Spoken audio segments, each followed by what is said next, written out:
Ladies and gentlemen, we are back. Another edition, Bob Does Sports podcast here. We appreciate the support. We are booming here, and we are joined here with a guy who, I honestly, Beau, I'm not just saying this to pump your tires and be dead serious. If you didn't have the whole PGA Tour thing going on, if we were to have a fourth for the Bob Does Sports team, that would be our fourth. He's hilarious. That would be our He's fourth. a hell of a golfer. And he's a great golfer. You know, both are true. Yeah. And anybody who brings me donuts before we play a round of golf, in my books, is A-okay. There's some guys that just get it, man. He's got the sauce. He does have the sauce. Yeah, he showed up. We did the scramble against you, Beau. And then I was going to follow Big Wave Dave, your caddy now. He prior was with a guy named Sammy Ryder. We still love our guy Sammy Ryder, but we were just going to follow Big Wave Dave's career because he found us really early. He would always give us tickets. We got very blessed for Big Wave to come on over to Team Hossler because I was a little worried when he left. I'm like, oh shit, am I going to like the guy that he's going to be with? Right. Not that you give a shit, but I think we got very blessed with a guy like Beau Hossler. Yeah, it worked out. Big Wave's a legend. God, he's amazing. Sam Ryder, another legend. Not a good guy. Also, shout out Team Dirty Mike, Sam Ryder as well. He gets back rubs from Dirty Mike too. Does he really? Oh yeah. That is the name of. Would you consider Dirty Mike your masseuse, which is quite a name for him? Physio, yeah, masseuse. Yeah. On the weeks that we get Airbnb. Chef too. Part time. Wow. You know what? He cooks it up. I mean, I can't say it. You know, love Dirty Mike. It's not restaurant quality gourmet, but it's more than adequate for you're staying at home. Like if you with the boys and Dirty Mike's cooking it up, you're thrilled. What's the best when Dirty Mike says he's cooking X tonight? What gets you the most excited? Yeah, I think great cue. He's Italian. His family's Italian. He's from New York. Long okay. Island. They're not messing around with like the meatballs and pasta sauce. He's making the meatballs. You know what I'm saying? Yeah. He's not going to like buy milk and eggs and breadcrumbs and all that. Yeah. Like he's buying the meat, the veal, the whatever's going in it, the breadcrumbs. Boom. It's a process, and so. Most of the time, you knock out of the park. Normally they're like a 9.8 out of 10. Is that so? No, Dirty Mike, we will find that. I'm telling you. Now we're entirely talking pasta and meatballs here. Okay, but it's out of. We're talking spaghetti. spaghetti. That's my specialty. Yeah, he'll kind of go whatever pasta. We've been on like a little bit of like a chickpea pasta, but he'll make the sauce. But it's like it's probably his grandma's recipe. Like that. Does it change like the night before as far as what you're eating? As if you guys have a round the next day, if it's an early tea time, like does Dirty Mike? Yeah, you don't want to hit the pasta and meatballs like for a 7 a.m. tea time. Like you might have some. Right. You know what I mean? Yeah. It's got to be an afternoon or a practice round the next day. Well, Beau said that they had barbecue, and I thought he was talking about today. I'm like, you're not going to want to have barbecue while you're in the middle of a round or even prior to a round. Yeah, I mean, we were out there walking. Getting some video today. The tournament took a little stop to have we had a sandwich. You had a plate. I think you had pork nachos. And dog, I did. Those are amazing. I mean, I could have sat there for 30 minutes. I didn't want to go anywhere. I was hurting, man. Yeah. When you see us out on the tournament, like, are you like when you see us by like the ropes? Are you like, oh geez, here we go? Like they're gonna shoot the shit again, or is it kind of like, oh, here we go? No, I'm happy about it. I mean, you guys are good about knowing.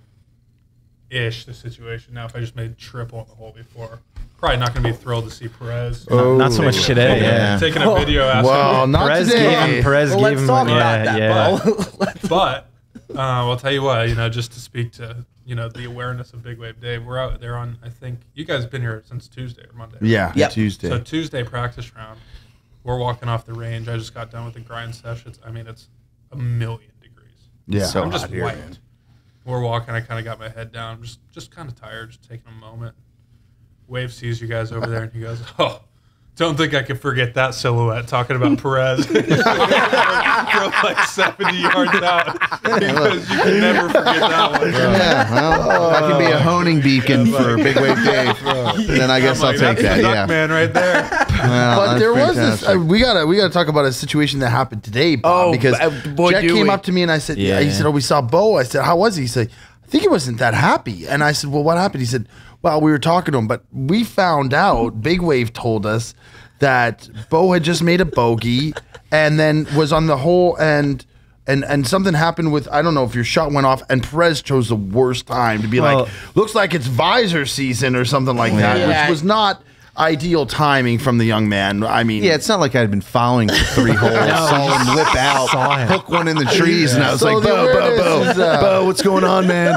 You want a birdie in? I just rolled up on him. We were like, oh, that's Beau in Big Wave. I was like, it's visor season. Yeah, it's like, because you had texted him that last night. Like, it is visor season. It's always visor season. For sure. Especially when it's 150 degrees. It's definitely visor season. But I'll tell you what, I wasn't thrilled. Blew my drive on the last hole into the trees. Saw Perez. I still gave. You still showed. He showed. You love. did. You did. Show love. But I could tell. We could tell. Big Wave in the rear showed. Yeah, just Big Wave just laughing at me. I think he's thinking like, "Oh, you're an idiot. You're an idiot right now." But let's also talk about you threw the vibes out there. I thought we were going to be stymied behind the tree, chipping out. Sure enough, get up there, off the tree, into the first cut. If Perez walked up to the green, we're ending with a 3. It's first cut season. It was a half-ass We just got to get Perez to follow Beau from start to finish. Yeah. Well, I did that at the Wells Fargo. Yeah, I did that in the Wells Fargo. Didn't go so well. Yeah, it went great for Homa. So I don't know. Maybe I just gotta. I don't know. I don't know what I gotta focus on other people. Spread the love. Didn't you get Big Wave Dave to wear the Fat Perez merch, the hat? Was it a Pro-Am day? I mean, it's disrespectful to act like I needed to ask him to wear it. I mean, Perez overnighted me. Tons of swag. The smallest medium shirt you've ever seen. Yeah, we got to work on that. I mean, Gildan's got to be better. Big Wave. I got a Peter Millar deal. You know, they hooked Big Wave up with clothes. He's a small. Now their stuff runs big, to be fair. Sure. But he's like, yeah, medium T-shirt. I'm like, yeah, it's appropriate. But I didn't. It comes kind of folded. And I was like, hey, Perez sent you some stuff too. So, here's your swag. He's like, oh, cool. I see him the next day. I'm like, dude, that logo on the shirt's sweet. He goes, yeah, I mean, if I could fit it over my head, like my head literally didn't fit. I will say the designs are gold. Designs are it's the best logo in sports. My merch guys gonna love merch guys coming at you with the raise. So we made a deal because I don't know if you guys know this. Obviously, caddies have to wear collared shirts under the bib, but there's like Memorial if you play the Masters, and I want to say, I think it's Fort Worth. The caddies basically get like a white. They get a onesie, right? Yeah. Well, you don't wear a collared shirt under that. No. It's a T-shirt. Yeah.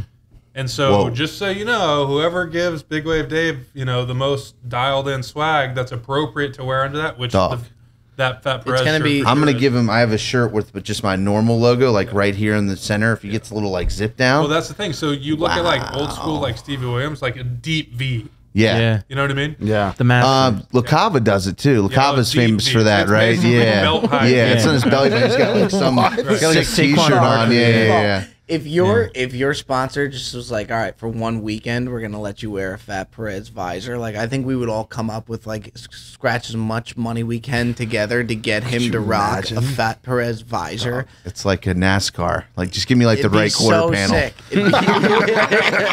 I think this is my opinion. The next silhouette for Perez, especially after today, needs to be just the silhouette with the duck cane. Yes. Yeah. You know what I mean? Like, that's the type of stuff that we need. I guess we got to go into this because I've been holding this cane without. It's the most ridiculous thing I've ever seen. All right, fine. Yeah, we'll get into it. So I went to a small like D3 school to play golf out of high school, and like it's in Farmville, Virginia. So it tells you all you need to know. There's 1,100 students. Pepperdine. Not Pepperdine. Pepperdine East. Yeah. So, like, we're in the middle of nowhere, and there's not a whole lot going on. So, like, Tractor Supply, if people don't know this, they sell live ducklings and chickens. So we decided at some point that we were going to all buy a duckling. So we went to Tractor Supply and bought a bunch of ducks, me and some buddies, and we probably had 8 ducks. So we all named our ducks, and they get these little areas. Like you make basically a home for them. They need like a heat lamp. There's a whole setup, dude. You got to like clean it out. All they do is eat and shit, right? Give me the duck names real quick. We had the ones I can remember were Little Wayne, Little Earl, Tennessee Jed, and Larry Bird, which is by far the best duck name that you could ever come up with. So we had these ducks, and like you had them for long enough, and like your duck. I mean, they get used to you, right? You're the only thing they see. So like your duck knows you. And it got to the point where like I was in the type of college where you could walk around, and I would just let my duck out. I'd like walk down the stairs of the dorm. It would just like kind of hop down the stairs, and it would follow me across campus. Was it like a mallard duck? Yeah. It was they were blue Swedes. That was the type of duck. That's a fancy Yeah, duck. it was a nice duck. It was kind of yellow and had like a bluish hue to his coat. This is ridiculous. By You're the way. walking around campus with these ducks? Yeah, so they would follow you. They'd follow behind you. They would just sort of like they keep going. They'd follow like you were into mama class duck. with It's a smart. You were their mama smart duck. Yeah. Well, yeah, I mean that's just their instinct, right? So we go to class and they'd hang out outside the building, and like there's a bunch of ducks, and like they all look the same. I don't know what my duck like. If you there's 10 ducks here, I have no idea which They're duck's all mine. blue Swedes. But I walk by the group of ducks, and one of them comes out and starts following you. That's my duck. So we go to dining hall. There's a little pond by the dining hall. They would go play in the pond, and you'd come out to eat. You'd walk by them, and your duck would come out and follow you back to the dorm room. Incredible.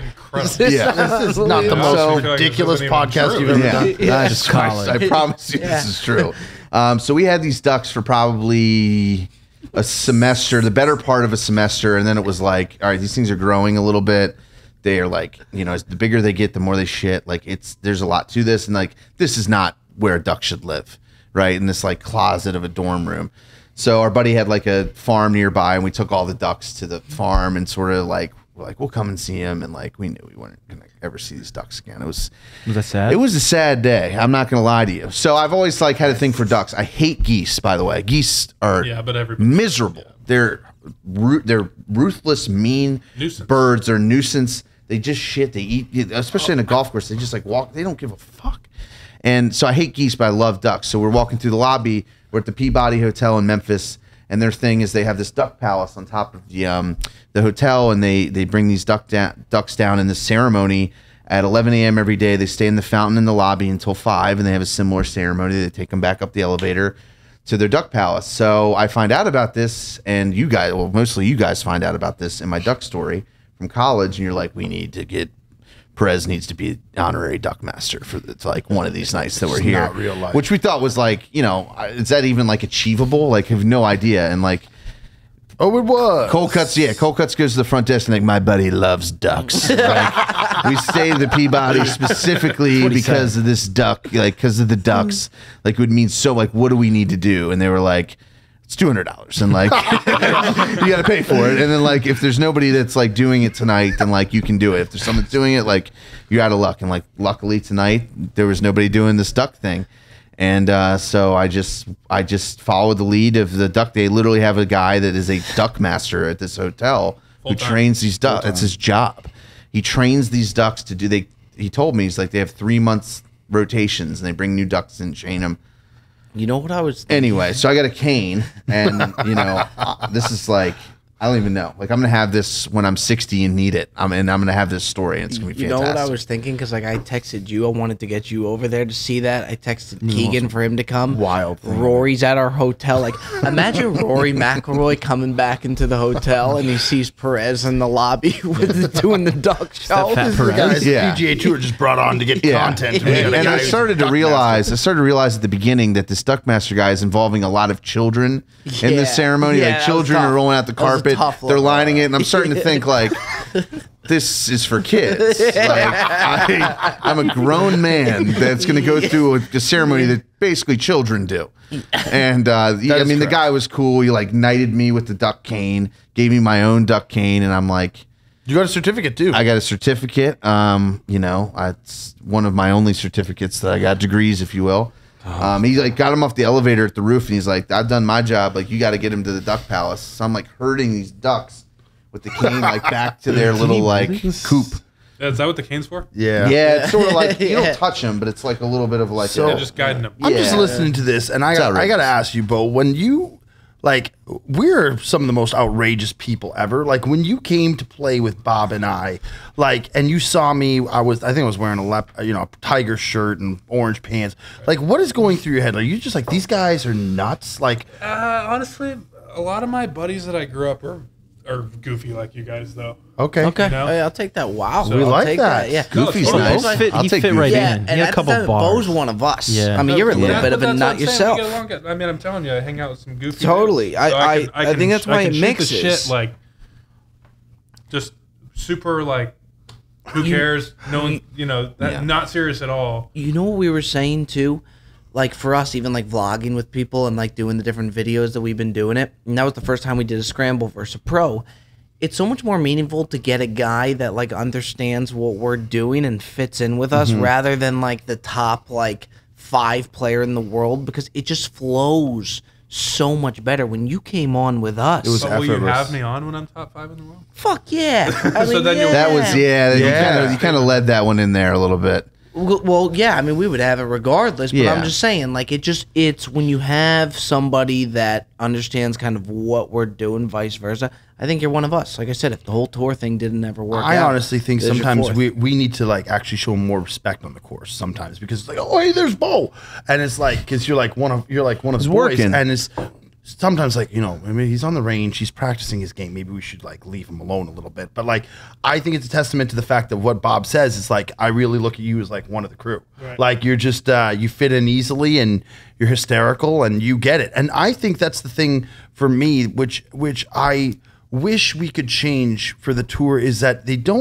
you just don't get that perspective of like, you're a perfect example of how funny and like how witty and like how much you are, because when you're on the course, it's all business, and you don't see that element. And I think when the people who follow us and our followers and stuff, they watch it, they're like, this guy is the best, Right. because they don't see that on the course. So like, hopefully, you know, like, But they also have this mindset as well, to the contrary, where they see a video like we did, yeah, and then somehow they expect that, oh, they go to the tournament in Memphis, and that's going to be my attitude at the tour event. You know what I'm saying? Right. That's True, true. yeah. That's Because, true. like, A lot of you know what I'm saying? yeah, a lot of So people you're were saying surprised you're a that different guy, No, I'm just obviously saying, like, to some I'm degree. saying when I'm out here, like, I'm competing. Yeah, it's a job. Yeah, Right. for sure. It's your- And it's we're your trying to win. living. We're trying to play the best we can, and obviously, especially this week, you guys have seen like the preparation that goes in. Is like, I mean, dude, it's hot as shit out there. We're all It's- grinding our ass yeah. off. You know what I mean? Like, It's brutal, it's man. no like hit and giggle. But when we're home and with the boys, like, it's a freaking hit and giggle. You're Yeah. trying to have as much fun as you can, like, Yeah. shoot the shit, talk shit. You know, if whatever, a lot of the guys that I play with at home, like, they're just country club golfers. They're drinking cocktails, doing whatever. Yeah, But obviously, like, I'm very serious when I'm at home doing my work, but I'm able to get away from it given the right circumstances, right? But yeah, to your point, it's probably interesting for you guys to see as well. Yeah. Particularly early in the week this week, I bet was eye-opening for you guys to see. Because I've seen you during the tournaments, but I'm not sure. Have you guys come out before and watched? Normally, I think Not Wednesday much. was Usually early. Wednesday, if Yeah. anything, right? And that's what was cool. I mean, there's nobody else out there, so you Right. really get to see it. Also, I think with this tournament, it's so important that like you even feel it. You feel that it's more tense than other tournaments, even when it was just Yeah. us out there. I mean, if you go to like, I would imagine that like the Heritage at Hilton Head the week after Augusta is a much different vibe from everybody, even the most serious guys generally, than, you know, the first stop of the playoffs where a guy is outside the top 60 and needs to get his job. I mean, you know, you might not even take your family out here. Like you want to fully focus. Like you said, the heat, there's so much more to it, like staying hydrated, I mean, it takes a lot out of you. And then if you come here on a Tuesday and Wednesday and you don't feel like you have your best stuff and you need to find it, like in the heat, like that's stressful. I can't imagine what that's like. Like that's crazy. Yeah, I mean it's what we do, so it's not like we. I can't speak for everybody else, but for me, I don't have to like force myself to go work. Like I know that my goal Monday to Wednesday is my game could be in great shape, and I don't feel like I have to do that much. Or I could be like, holy shit, like Mayday, like Yeah. we're rebuilding, Yeah, we're yeah, starting over. Yeah. Like, you know, what's the grit feel like? Yeah. How But I many? mean, stuff like that, even like equipment, right? Like you probably saw equipment reps going back and forth. Yeah. from Sure. trucks Yeah. And all that. I mean, there's a lot that goes into it. So I would imagine like wedges, like specifically early in the week when it's dry, and I think this is, like you said, this is generally a firm and fast golf course where you obviously don't want very much bounce on a wedge. Just I'm getting super well, for you guys probably technical, but and then some rain like this comes, and these guys have gotten their setup potentially or brought their kind of firm and fast wedges. Right. And, you know, Torvan's leaving on Wednesday afternoon, right? And that rain comes through, fortunately, it comes through Tuesday and not Wednesday night, right? I guess this question, do you vary that much on your wedge setup based on that? And do you kind of bring a backup in case some weather like this comes? I have. To be honest, for me, like when it gets like this, I'll actually just use like my sandwich, for example, out of the Bermuda. Right? Okay. But other guys will carry multiple 60-degree wedges. I don't think you'll see them switch pitching wedge, gap wedge, sand wedge, but definitely lob wedge. There's guys, tons of guys out here that carry multiple 2 to 3 lob wedges a week. Okay. For exactly what you're talking about, turf conditions, whatever. Perfect. I personally don't. I've just used the same one for basically the whole year. Reason being, I don't love changing how it reacts in the fairway and the bunkers. So like Bermuda rough, I'll actually chip mainly with my sand wedge. Which has more bounce. More bounce. Actually, out of the Okay. fairway too. I don't know if you guys, how close you got up by the greens, but I mean, course is in fantastic shape, but short of the greens is all Bermuda into the grain, and now after the rain is soft, it's gnarly. You'll see guys, I promise you, flubbing chips this week. Like, We saw Yeah. it like crazy today. Yeah. Well, it's just contact's got to be so and that's- perfect. believe it or not, you were seeing guys flubbing them with, that was with preferred lives. We were teeing those things Yeah, up. today, yeah. I mean, if you're playing the ball down, sitting down a little bit, like I had one today, ball in hand. I'm like, I told Wave, I'm like, dude, I'm a good short game player. I'm like, Yeah. I'm not chipping this. Like, I have to putt this. Like, I could easily hit this 6 inches in front of me. And there's a lot of water green side in some of these holes too. If you're Yeah. on the other side with, a lie like you're talking about, Yeah. and even if the pin's not close to the water, it can get a little sketchy. Yeah. How hard is it? People like always say like saying like tunnel dive vision, especially with golf and like now looking at the leaderboard stuff like that. You've had some tournaments where like you go real deep and you're in the featured group, like you hear roars from the crowd. How hard is it like to not focus on what other players are doing and what number you need to have? Like, is it almost impossible to not have that in your head? Yeah, I mean, I think it's not important until you'll make a decision differently based on where you are, and that only comes really when you're in contention with, I'm going to say, 9 or less holes left. Meaning, if you're playing 9, you got 9 holes left, you got a 5-shot lead, like, you're going to strategize differently on the Right, 9. sure. Now, same deal. If you had 8 holes left and you're 2, 3, 4 back, like, you may or may not strategize a little bit more aggressive. I was talking to someone, mental coach out here this week. I was telling him it's interesting, like, I think it's so much easier mentally when it's difficult because it's a lot easier to be patient. It's a lot easier to be accepting of bad shots or bad results because you know that it's Makes happening sense. to everybody. Versus sometimes we get going in the summer, like the scores are really low on tour in the summer. Ball's going far. They have to water the courses, so they're pretty soft. We're playing in really pure greens, usually bent greens.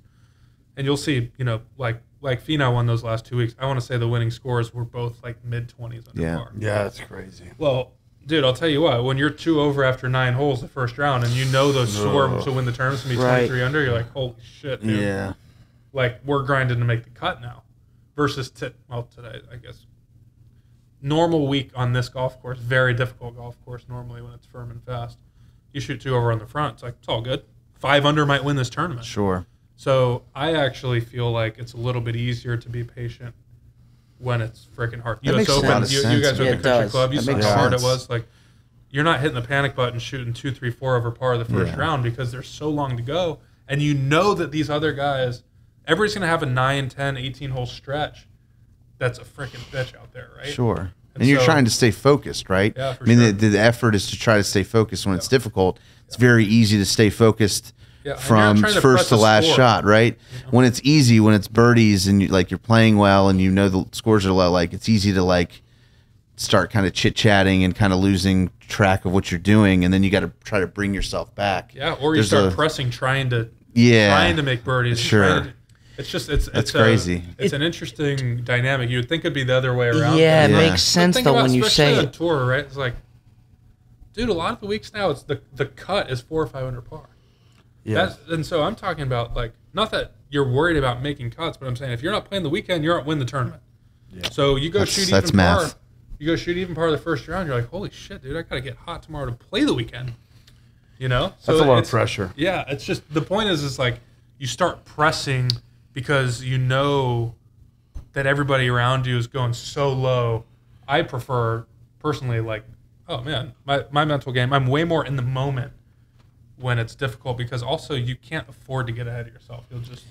Keegan told us, we asked him because he was in a final pairing a little while ago, and we said, is it like nerve-wracking when you're trying to win a tournament? He said it's a lot more nerve-wracking for him anyways, and I'm interested to see your take on this, when he's right near the cut rather than when he's like trying to like go through and win a tournament. And I found that so interesting, because I'm like, you think that like with all the TV coverage and everything with you on when you're trying to win, it'd be way more nerve-wracking. But he was like, you know what? I already know I'm like basically in the money. I'm doing well, and I can relax a lot more. When you're in the cut, it's like it's a lot of pressure, no? It's funny. I've never heard anyone else say that. I feel exactly the same way. And the reason being also, think about it from this perspective. If you're in the top 5 going into the final round, you're playing some freaking really good golf. So you're like, oh, dude, I'm good. Like, I'm playing great. You start shooting some okay scores, and then you need to perform. You're like, man, I'm just not playing that well. Not seeing putts going in. I'm driving it all over the place. My wedges, irons aren't tight. I think that's probably part of it. And I agree with him. I've had tons of scenarios where I will feel less comfortable in 15th or 20th place than I do right up with a chance to win, because I'm like, man, I'm playing well. And to his point, I mean, yeah, there's a difference, but like, dude, if you're going to make 350 or 550,000 bucks, like, you're pretty thrilled either way. Yeah. I'm saying, but like, you're like, hey man, like, I have an opportunity to win. You know what I mean? You're not worried about going backwards, because you're like, you don't get an opportunity to win that often. It's hard to do, man. I see a situation like with Mito Pereira for the PGA Championship, when he was so close and had it, and like that's the difference of like what $1 or $2 million. Like, that's a life-changing amount of money. Obviously, he's a really good golfer and he's going to be good, but like, to me, I always feel like when I'm playing and I'm trying to win, I'm always like conscious of what the people behind me are doing. But I guess it's just a different dynamic, and it's a different way of like looking at the game, I guess. And I think for me, and this is something Perez has shown me, is like when you play your best golf, you just kind of stay in your own lane, and you just kind of focus on what you're doing and not surround yourself with what everyone else is. And that's something I have to learn how to do. Not that I'm playing in any tournaments, and not even is what you're doing. It's or what you've done right before. I mean, it's every shot. Every shot's a independent thing. Like you hitting, you got 8-iron from the middle of the fairway. You're not going to hit a better 8-iron because you just birdied the last 4 holes. It's still an 8-iron swing that doesn't care if you're 4 under or 4 over. You have to focus on hitting your best shot every shot that's put in front of you. And if you do that for 18 holes and come up for air, the effect of that is going to be a really good score. 100%. Yeah, that's the key. And it sounds so easy to talk about, right? But doing it is challenging. I would say every player on tour at some level struggles with staying in the moment or not pressing or whatever at some point. Obviously, everybody. Tiger Woods, best mental player of all time. You hear him talk about stuff like that sometimes, right? Like, oh, I was pressing. I was trying to do it. Yeah. It's like, well, that's competitive nature. You're trying to win. Yeah. That's what I was going to ask you. If say you're out of it, you're going to miss the cut on a Friday and you know it. Are you just going to say fuck it and just start like slinging trick shots, or like are you like are you always in it? Look at it like, look, you don't get the opportunity to get reps right that often in that environment. Yeah. So yeah, is it meaningless? Yes.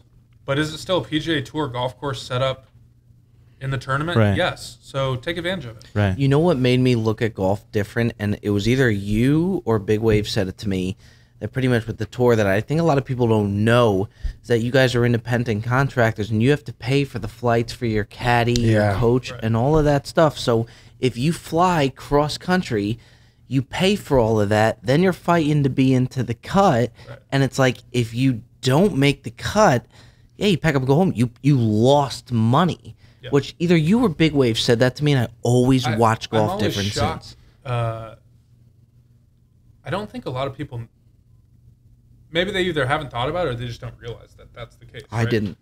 But it's, I would say, to my knowledge, it's probably the only sport that you can go to an event at the highest level and not perform well. And I'd say realistically, like, you miss a cut, by the time you pay your team and travel and all that, I know it's $8 to $12 grand probably, But honestly, the thing that really sucks about missing a cut is when you're far from home and you're playing the next week and you're like, damn, I got to sit here for 2 fucking days.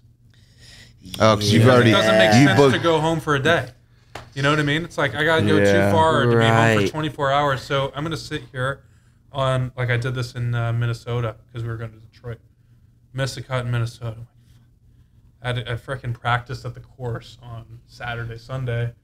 I'm like, I'm not gonna go like lay over, go home, then lay over again, especially to with get there Monday night. Like, I mean, I don't even cancel. know. Do you watch if you're not playing? Are you watching? If you're not playing the tour, especially if like a friend of mine's doing well. Gotcha. But yeah, I'll peek at it. I always look at the leaderboard and stuff. But yeah, I mean, dude, the missed cut like sucks to obviously miss a cut in Minnesota. But, yeah, you miss a cut. Minnesota of all places. You miss a cut in Hawaii or California. You miss a cut in the wrong spot and you're playing the next week. This sucks. I didn't realize that you could go out on Saturday, Sunday, even if you missed the cut and practice. You just go to the range, Use the gym. They have a gym truck or whatever that travels with the tour. Okay. So on the other side of that, Wow. Whoa, Bobby Look boy. at that accuracy. wow, That was a big time. Oh my god. Lick that finger, dog. that was a birdie. Yeah. Bob. Lick that finger, dog.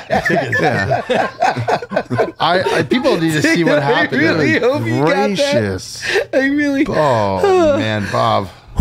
On another note, other side of that, if you are playing great, how good does it feel? Like every night you go home and you know you're in it, you know you're playing great. Is it just like an ultimate feeling? I wish I could say yes, but I think it's just like, I mean, it's great, but it takes a lot out of you, dude. Playing good golf takes a lot out of you because you've seen it. You've seen what comes with, being in one of the final pairings. The crowd, not that it's not a problem. I'm saying it's an exhausting experience. It's right? energy. It's a long freaking day. It's a stressful, long day. But like you finish and you play well on Saturday, and you're like, all right, and then you're like, man, I gotta like bear down and get one more good one out of this. You know what I mean? Yeah. You got a long time to wait on Sunday too. Guys, how often do you see guys, especially guys that haven't won a lot, they'll win, and they'll go out the next week and shoot 1 million. Yeah. I noticed that. Yeah. And you bet him, you're like, he's playing well right now. Yeah, you're like, this all is top 40, easy. golf of his life. Yeah. And he just shot 77, 76, missed by 12. You're like, what just happened? But I'm saying it's like, He just exhaled. Happens a lot Right? He after, did it in the exhale. finish. Yeah. after You majors. are freaking beat, dude. You know what I think about too? This sounds so ridiculous, but it's true. And then you think about it from their side. Are you like, about to compare yourself to? No, we've Okay. had day where we bet on these guys like on a Sunday, and at the end of the 18, we're like, we're gassed. exhausted. Yeah. Like, Yeah. you know? And then and Good round. Good round, Cammy. I And then really we come back the appreciate next that. week and lose even more. Yeah, It's the same that's right. thing if you think Yeah. about it. Do you know what I mean? Like we'll bet on a guy on a Sunday. we Well, follow I think every that's shot. why if you go back, and I think we take it for granted, if you go back and watch what Tiger did and like just how much he dominated, like it wasn't even close. That makes his legacy just so much more impressive. The fact that like he would be behind going into the final day by like 6-7 strokes. And people are like, oh yeah, Tiger's probably going to come back and win. And like guys are gripping the clubs like tighter because he's like 2-3 behind. And it's like, this guy was doing it for like a full year to 2 years. He did it for a couldn't decade. miss. Nobody won on the clip that Tiger won. I mean, you just look at his odds when he went into that St. Andrews British Open in 2000. He was 2-1. Yeah, that's incredible. He was 2-1. That's crazy. I He never was knew that. plus Nuts. 200 to win a major. Which obviously those the odds, 156th they knew person people field. were going to bet on him, so the odds were skewed. It probably like should have been even plus 500 stupid, right? Like plus 600 is like, whoa, this guy's really a favorite. He's plus 200. And he won. Of course he did. The picture you posted on Instagram of you and Tiger, and you said, you captioned it, I think it was like, what did Tiger tell me? Like, what did he say? Oh, so it was. We're at the PGA, and I'm sure they had it at the U.S. Open too. Oh, you guys were at both. On the range there, they had. I don't know who does it, Top Tracer, or TrackMan or whatever, where they're showing the lasers on the range shots, and they're showing the spin and the launch and the ball speed and that. And the day before, I was on the range, and Matt Wolf, who's probably one of the longest hitters. Well, now he's on the live, but when he was on tour, he was one of the longest hitters out here. I was just it was really hot there too. I was just chilling, watching him hit some balls for a second, taking a breather, and he's just swinging out of his ass. And it says 199 ball speed. Oh. And I'm like, that is nuclear. But I'm like, there's no freaking way that's 199. Like, that thing's juiced. It's probably 192, but I'm saying it wasn't 199. So I'm like, this thing's juiced. So the next day I'm hitting on the range next to Tiger. And I'll tell you what, Tiger, every time I've ever talked to him, has been outstanding. But he's certainly usually not someone that's going to, like, spark up a conversation, right? Right. You got to go to him. I'll see him, he'll give me a head nod and kind of what's up, and then move on. But I'm hitting next to him on the range. And, dude, it's incredible. God bless that guy. I mean, he literally can't hit balls for 5 minutes without 15 cameras being right there. Yeah. I mean, I haven't seen that much of him just because, like, since I've been on tour, he's kind of been hurt, like, pretty much the whole time. But, like, I've been around, like, Rory. He's probably the most popular player now, or Jordan. Sure. And, like, there will be a camera. Tiger has 15. It's crazy. And that's now. It's crazy. Anyways, so there's all these cameras. And he's hitting drivers. And he has his launch monitor that's up on his phone or his caddy's phone. And it shows up 185 ball speed. I go, dude, who'd you pay to frickin' throw that 185 up there? He goes, no chance, that's 185. I go, what'd you get? He goes, yeah, mine said 175. Like, yeah. I go, the crazy part is you're going to frickin' break the internet. It's not even legit. Yeah, that's hilarious. Is he Tiger, dude? He's swinging it well. 185 balls. It's better than he was in his prime. Yeah, exactly. Yeah, he's hitting a 30 pass where he did in 2008. Like, huh, interesting. Yeah, but it was just so I was just busting his balls. So I was like, man.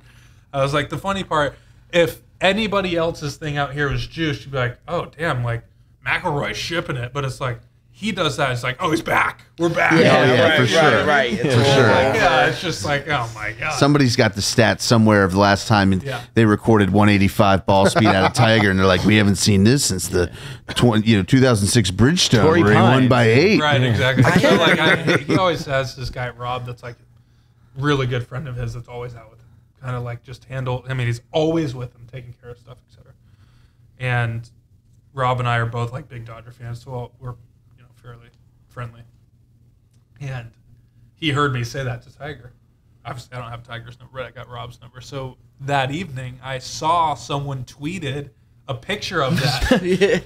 Now, I don't know if it said anything crazy, but it was like, oh, damn, like Tiger's hammering it or whatever. And so I just screenshot it and sent it to Rob. I go, I told you you're going to freaking break the internet on these drives on the PGA. I had, I don't know, it might have been Keegan or somebody had told me he played around with Tiger, and he said, of course, like, it's just so much different playing around with him, that what he'll do, like, out of respect, and he talked to him about it or whatever, that if Tiger is a little bit out, like, he's very close to the hole, but his ball's out, it might have been Keegan, and Keegan's like a little ahead of him, it's both putts that they're going to make, he'll let Keegan, so that the gallery doesn't just start charging over, which to me is insane. And he's again, good about that, man. And that's something that's a burden that he has to think about that no one else has to, I had never right? even thought about that. It makes all the sense in the world. Honestly, that's really cool that he does that, because people running all over the place when you got a 3-footer is not fun. That sucks. Right. Yep. And not that it's like you're gonna miss them, but I'm just saying, like,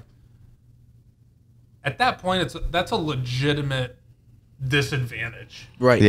to deal with What's on an 18-hole scale or a 36-hole. They talk Tiger effect when it comes to like getting paired with him. Right. Like there's an impact on like I don't remember how many strokes it was, but at one point they were like looked at the averages. It was like a stroke and a half difference between playing with Tiger and not playing with Tiger, even in the same. Yeah. Have you been paired with him? I haven't. No, I never even played one hole with him. It's what you said is really true, though. 99% of players you would think wouldn't have to think about that. No, and probably early in his career he didn't because he was so focused. But he might not even realized it. But as he got, kind of older, I'm sure, he's just you get experience, and he probably realized at some point that like this is making an impact on people. And before he might not have cared. He might have thought that was the advantage that he got. He might have loved it, right? Maybe, there was a point in his career that he took advantage of those things, right? And not in like a bad way, but like it's part of his effect on the tour. But now he's definitely come. There was a point, it seemed like, where he was kind of in his own world on purpose when it came to the tour and hanging out and making friends and stuff, because he was there for one reason. And now it seems in the last few years since I feel like he's happy to be back. He feels fortunate that he's out there again.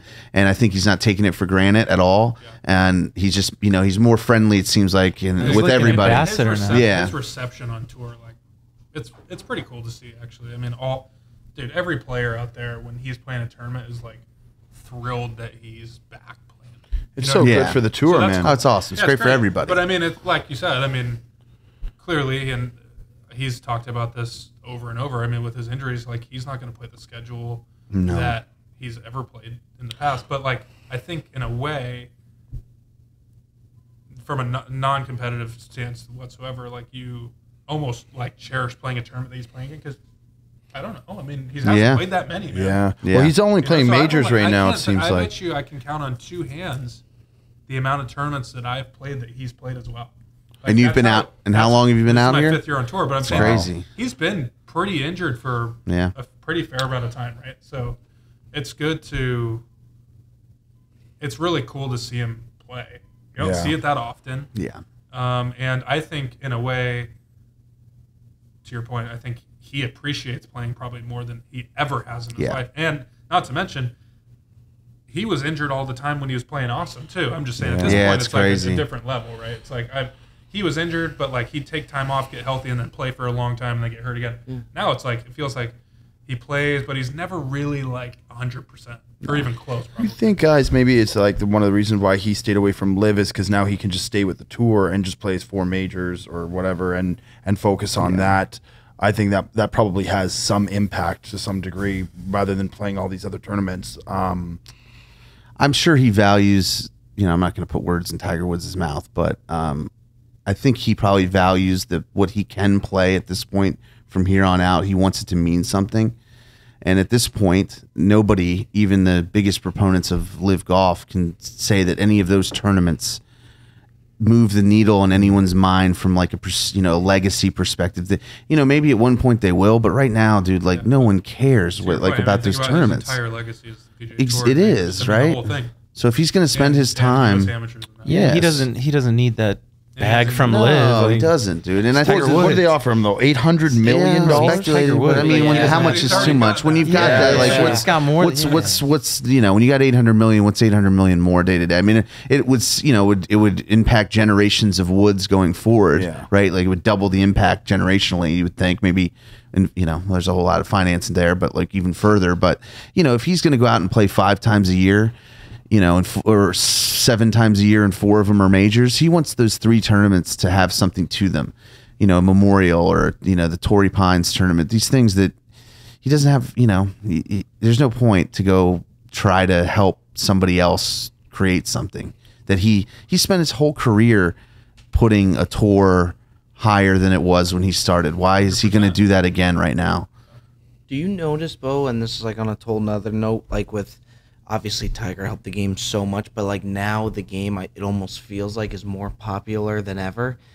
Do you notice like even the younger guys coming in, because how many people are playing it now and the competition is harder? Like you already have all these guys that you have to worry about on tour as of now. Are the younger guys coming in, are they just getting better and better for the new guys coming in? Yeah, I think so. I mean, I would say the game from a competitive level, it has to be the best that it's ever been. I mean, depth-wise, age-wise, you have a ton of young guys. I mean, it's incredible, right? It's awesome. But yeah, I totally agree. I was saying this when I came out of college. I had played in some U.S. Opens, played in a tour event, and I was like, man, these guys are really good. But I'll tell you what, there's a handful of college players a year that can compete and win on the PGA Tour. I honestly believe that. And I said that, and this was kind of before it really was like really happening. I would say, like, frankly, since Tiger Woods, Jordan Spieth probably the first guy that was really super competitive at a really young age. Dude, that almost feels in a way like normal now. Like guys within 2-3 years of coming out of college are winning, contending a lot, winning majors. Oh, look at Zalatoris. President's Cup. Victor. Yeah, but you're seeing Wolf won quick. Yeah, but you're seeing it all over the place. But you also still have guys, not that Rory's old, but I'm saying relatively to those guys he is. I mean, how old do you think Rory is? 30? 34. Yeah, 33, 34 Okay, probably. let's call him Mid-30s. Young 30s. Yeah. But he's been, I guess I would just call him a veteran because he's played for so long. I mean, he turned pro when he was 18, Sure. if I had to guess. I mean, he's been playing forever. He is still as good as he's ever been. Mm-hmm. Yeah. I mean, he's arguably at his prime. I mean, I'm not talking about like wins. I'm talking about just golf game. Golf like, game, it's yeah. incredible. He's incredible, right? Yeah, But he's now competing against a flurry of young guys and late 20s guys too, and all the way up. I mean, some guys, still really good till 40. But I think you'll see in this next generation, because of how we've grown up playing, because it's been, like distance has been a big issue since we were young, that you'll start to see kind of my generation being competitive, in my opinion, later into their 40s. Okay. Because I think the people that are at that age now, they didn't grow up with this distance thing being such a priority when they were young. Right. So they've almost, in a way, like a lot of guys have been short. It's got and then have had longer to with get age, longer, yeah. Correct. Yeah. But I think you'll see guys like in my generation, actually, we've just been long, and you stay long. And there'll probably be younger guys that come up and hit it even further, but I'm saying, like, dude, if you hit it 300, like, you're okay. You can't hit it 275. Right. You know what I'm saying? Yeah. So I think that you'll start to see guys stay competitive into their mid-late 40s, assuming they can stay healthy enough to do that. But I think the generation that's there right now, distance wasn't the thing when they were growing up. It was all an accuracy thing. And Yeah. I think you're starting to see, probably starting like with guys near Rory's age, like distance was a big deal from like the time he was a little kid. Last thing that I got for you, just in regards to the visor, because you're one of the sole guys. Not many guys are rocking the visor and only the visor. Does it, like, are you just more comfortable with it? Does it help you? I love that there's a guy out there, like, I'd like to see more bucket hat guys out there. Like, you do rep the visor, not many do it. Is it more comfortable or does it help? It looks cool. It looks sexy, yeah. Look good, play good, Bob. And you gotta have the hair. Yeah, you got a great patch. It's in a way like a subtle, like, I got a nice mop too. Yeah. It's a subtle. You got it, flaunt it, dude. Like, dude, if you're wearing a bucket, guy could be bald, could have a beautiful mop. I wear a bucket all the time. Could be Yeah. bald. Yeah. Could be somewhere in the middle. Could be a guy that Q's throwing a wig on. Could Sure. be, yeah. I mean, you know what they say, Bob? Sex sells. It does. I even noticed with Cutsy, ever since we played with Beau, Cutsy started bringing out the visor. started wearing a visor it's from nice. time If to you got a time, yeah. patch like Cutsy, let it Thing is, my rip. hair's too long sometimes. Like, I gotta maintain it so it's like Yeah. What a nice problem. Wow. Yeah, that's Oh, a I good problem. I think, dude, to be honest, I've talked to some, the tour visor, the big visor, not the Lane Kiffin visor, but like the flat brim. You got to have a tall forehead, Go too. Rebs. Yeah, you got to have the right. But I'm saying, like, a lot of guys, that was bigger 23, Fred Couples. Yeah. You know what I'm saying? Like, Right. 23 years ago, that was kind of almost like semi the standard. Yeah. Bubba's a big And- visor guy. But those guys, a lot of those guys that wore it in the era are freaking bald now. Yeah. But I'm saying, I can tell, like, you can tell Damn, when never an old wearing guy, a like, visor. wants to wear a visor, he's like, damn, like, this guy's wearing the visor. Yeah. I can't wear it anymore. So were you inspired by somebody, or you just saw the visor and you're like, I'm a visor guy? I don't know. I started to see him in the pro shops in high school, and like I just cop one like wherever I went. They're just different. They're Yeah. unique. It They're makes usually unique, yeah. cheaper than the they're than the hat. definitely cheaper than that. Were people like what's with the visor at the beginning, or you just like, Yeah, because I don't know. I feel like it's tough to like not respect the visor. oh, That's boy, true, it is yeah. tough. Yeah, I you can't respect it knock so it. much. You Yeah, can't visor- knock it. low-key a It's flex. cool. Yeah, it really I'll tell you, I think like, it's the cool. difference would be like if you were to say like you could certainly not respect a flat bill on the course because it's not traditional. You can be Right, like, hey, yeah. I'm not into the new stuff. For sure. This is like, dude, we're throwing this back. Yeah. It has subtle swag to it too. It's got subtle swag. also, from a marketing standpoint, it's like if you're just It's a bigger anywhere on the space. course, It is. It is. It is. And you just see like the visor, you're like, oh, there's a good chance that's Beau Hossler. Yeah. Like we've got And there's behind something visor I'm sure when season. you got to Austin, dude. That Texas visor with the it's with the clean. Titleist script that says Texas, Clean. Yeah. that's high level stuff. Like Yeah, if it somebody rocks that in like a high school match, like you better bring some freaking game, dude. Yeah, I feel like you gotta play better. Yeah. Oh, you gotta you can't let the visor down. Now, if I see a bucket hat, I don't expect the guy to be a good golfer. Well, there we are. It's not taking a Bobby shot at you, Bob. fairways, Yeah. ladies and I'm gentlemen. just saying, Bob like, has set it's the more ball. like a relaxed. it's more of a relaxed fit. You know, it's Yeah, more you like can I'm go going out to have a anywhere. good time with the boys. It's true. That's But kind of like more chill, you know. I rocked the bucket hat exclusively when I went up to New York and played with my dad at Oak Hill, Clean and on I you, played though. great. No. And Did there's you? something about playing great The audio with the of visor bucket on. is different. You notice? Oh, that? it does, dude. It's like loud. being in a. Yeah, it's sort of like you're in a tunnel. Yeah. It's very I odd. don't like it. Yeah, it's a little weird. It sounds like I'm freaking clanking it, dude. Yeah. It's awful. But Yeah. It's really nice. You're like, am I talking weird? Well, I got to tell you, I mean, definitely the Bob Does Sports. We have our select guys. I mean, Beau Hossler will always be firmly cemented. Yeah, I The mean, Mount Rushmore of touring I pros got for the us. Heisman from Big Wave this evening, by the way. I know. Big Wave's gonna I don't hear. think that. I'm Yeah, so- we have to talk about. like, I mean, Big just give Wave that a is little such something here. part of. I mean, Big Wave is a huge. That's why we're all part of- sitting here, quite frankly. Yeah, that's I true. did give him the blessing, though. He goes, hey, he's like, dude, the podcast, he goes, I'm wiped, dude. I'm like, yeah. I was like, it's not irreparable damage. Like, No, I mean he carried far he carried from he carried a golf bag around in August in the Memphis. lightest I on mean, tour, by the way. yeah, well, He just texted me. He said, "I just passed out for a couple hours. I'm sorry, dude. Beau will be better for the pod, anyways. We were gonna have Beau regardless. yeah, but that's we felt like we that's weren't gonna have bad Beau. deflection. Big Wave Very acting top like of the he's pod. Yeah, yeah. It's Yeah. like we weren't gonna have Big Beau. Wave acting like we're gonna push Beau off the set. We only have 5 mics, so Beau, we'll get you in the next episode. that This one- one we're gonna roll Fine, with Big we'll take Wave. Beau. Yeah, but we really do, man. We appreciate you. We're always in your corner, big dog. Keep repping the visor, and get ladies some barbecue. and gentlemen, yeah, let's Yeah, go. let's Are we get gonna go some hit some barbecue. barbecue?